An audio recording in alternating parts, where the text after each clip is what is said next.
आपके दर्द पेट में हो रहा है सीए के विषय पे आपने? हाँ हो रहा है, मैं बता देता हूँ क्यों हो रहा है आपको। अगर चीज लिखे सीए का मतलब ये है, सीधी सी बात है, हमारे भारत में फिलहाल 140 करोड़ की संभावित आबादी है। हालांकि 2021 की सेंसस नहीं हुई है तो एग्जैक्ट फिर भी नहीं बता सकते। उस 140 करोड़ में होने के बावजूद भी हमारी आज 67 लाख बच्चे जो है भूखे पेट सोते हैं। अमेरिकन कंसल्टेंस है, उसी ने अभी ये रिपोर्ट जारी करी, हार्वर्ड यूनिवर्सिटी ने, उसने डाटा जारी करा कि 67 लाख बच्चे हमारे यहाँ भुखमरी का शिकार हैं और 24 घंटे तक उनके पेट खाली रहते हैं, वो भूखे पेट सोते हैं। जब हमारे देश में ऑलरेडी 67 लाख बच्चे भूखे सो रहे हैं, तब आपका पेट में दर्द क्यों हो रहा है कि मैं बाहर से और लोगों को ला के यहाँ बसाऊंगा? आप उन्हें रोजगार कैसे दोगे, आप उन्हें रोजी कैसे दोगे, आप उनके लिए घर की व्यवस्था कैसे करो? आपके यहाँ पे लगातार इस चांदनी चौक से यहाँ से शुरू हो जाओ। भाई साहब सुन लीजिए, सीए की बात कर रहा हूँ, सीए की बात कर रहा हूँ कि आप वहाँ से हिंदुओं को, बौद्धों को, जैनों को, शरणार्थियों को यहाँ पे लाके बसाना चाहते हो। हाँ जी बिल्कुल, मैं आपकी बात पूरी सुनूंगा। उनको यहाँ लाके बसाना चाहते हैं, आप उन्हें क्यों लेके आ रहे हैं भाई साहब? वो जिस देश में है उन्हें वहाँ पहले आप अपने घर को मजबूत कर लीजिए, उसके बाद आप गारंटियों को लेकर भी, गारंटियों को लेकर भी सवाल था, कह रहे थे कि राहुल गांधी की गारंटी हाँ लेके नहीं आ रहे, वो भारत में आ चुके हैं, समझ गए ना? 2014 तक जो लोग आ चुके उनको नागरिकता दी जाएगी, नए को नहीं दी जा रही। अभी सुन लो ना मेरी बात।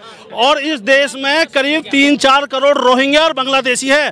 कभी विपक्ष में क्यों नहीं मांग करी कि इन्हें बांग्लादेश भेजो? इन्हें क्यों नहीं किया आपने?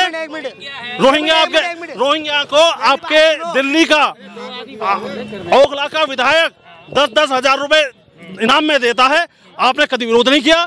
क्या अब कहां से मिलेगा है? क्यों मिलेगा? सुनिए, ये आपका सारा पहली बात के विधायक जो है 10-10 हजार रुपए दे रहा है, विधायक की खुद की सैलरी इतनी नहीं है कि वो 10-10 हजार रुपए दे सके।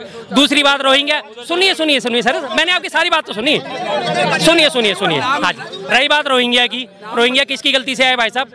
बीएसएफ की गलती से। बीएसएफ किसके अंडर में आता है? केंद्र सरकार के। बॉर्डर सिक्योरिटी फोर्स, बॉर्डर जब भी आए, पिछले 10 सालों से मोदी सरकार का शासन है। आपने 2014 की बात करी, 15 की बात करी ना, कैसे आए? बाढ़ लगने के बावजूद अंदर कैसे आए? जिम्मेदारी किसकी बनती है? बीएसएफ की बनती है जिम्मेदारी। आपने खुद अपने बात बोला कि 2015 से आए हुए हैं, 2015 से सरकार किसकी है? आपने कहा रोहिंग्या आए तो किसकी गलती से आए? किसकी गलती? सरकार की गलती से, बीएसएफ की गलती से। बीएसएफ किसके अंडर में है? बीएसएफ किसकी अंडर में है? केंद्र सरकार के अंदर में, गृह मंत्रालय के अंडर में। बीएसएफ क्या केजरीवाल के अंडर में है? बीएसएफ क्या केजरीवाल के अंडर में है? बीएसएफ क्या राहुल गांधी के अंडर में है? नहीं है ना, केंद्र सरकार के अंदर में और गृह मंत्रालय के अंदर में बीएसएफ आती है। तो गलती किसकी हुई भाई साहब? बीएसएफ की हुई कि बीएसएफ के होने के बावजूद भी इतने सारे रोहिंग्या हमारे देश में कैसे घुस गए। तो एक्शन किस पे होना चाहिए? बीएसएफ के अधिकारियों पे होना चाहिए। किस पे होना चाहिए? कि दिल्ली सरकार के अमानतुल्लाह खान पे होना चाहिए। ये बताइए आप मुझे। और अमानतुल्लाह खान इस बात को करता है, सपोर्ट कर रहा है। ये मेरे भतीजा, आज मान लिया आज सरकार में मोदी है, आज बीएसएफ उनके अंडर में है, लेकिन 1947 से बीएसएफ किसके अंडर थी? आज इसे 2014 से आए हैं, अभी आए हैं। मान लिया रोहिंग्या तो आए, बांग्लादेशी कब आए? बांग्लादेशी का तो इतने बड़े बड़े आंदोलन इस देश में हुए हैं। असम में 20 साल पहले इतना बड़ा आंदोलन है कि आपको असम से उन्हें बाहर भगाओ। तो किसके शासन में आए? बताइए किसके शासन में आए? बोल रहा हूँ कि बॉर्डर किसके, गलती किसकी? गलती किसके? बॉर्डर सिक्योरिटी फोर्स किसकी? आज आप इस मुद्दे को उठा रहे हो कि सीए आप ला रहे हो। मैंने क्या बात करी, सुन लीजिए आप मेरी बात। 2014 के बाद आए थे। आपने बात क्या करी कि सीए के लिए आपके पेट में दर्द क्यों हो रहा है? मैं ऑलरेडी इन रोहिंग्या से परेशान हूँ, मैं ऑलरेडी इन बांग्लादेशियों से परेशान हूँ, सबसे परेशान हूँ। इनको तो बाहर निकालने के बदले आप और भीड़ क्यों इकट्ठी करते जा रहे हो? तो वही तो मैं कह रहा हूँ, तो मेरे पेट में दर्द इसीलिए तो है भाई साहब। आपने इनको करो। अच्छा क्या लगता है विपक्ष? मैं विरोध कर रहा हूँ सीए का, तो कह रहे हो आप मांग नहीं करी। और मैं किस तरह से मांग करूं भाई साहब? और मैं किस तरह से मांग करूं?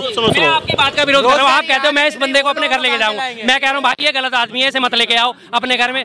आप कह रहे हो आपने मांग नहीं करी, मैं विरोध कर रहा हूं, और आप कह रहे हो मांग नहीं करी। तो मैं मांग और किस तरह से करूं? तमाम जो देश है हमारा, वो किस तरह के जो राज्य सरकारें हैं वो सीए का विरोध क्यों कर रही है? इसीलिए तो कर रही है कि और हमारे भारत पे बोझ ना पड़े, आर्थिक बोझ ना पड़े, संसाधनिक बोझ ना पड़े। अभी तो ये मामूली से मुट्ठी भर है, मजनू के टीले पे बैठे हुए थे, मुट्ठी भर गिनती के। उनकी हिम्मत देखो कितनी हो गई, सारे के सारे इकट्ठे हो गए, सीएम ऑफिस पहुंच गए, सीएम के घर पे पहुंच गए घेराव करने। जब ये और इकट्ठे हो जाएंगे तभी हमारी क्या हालत करेंगे भाई साहब हैं? वो भी शामिल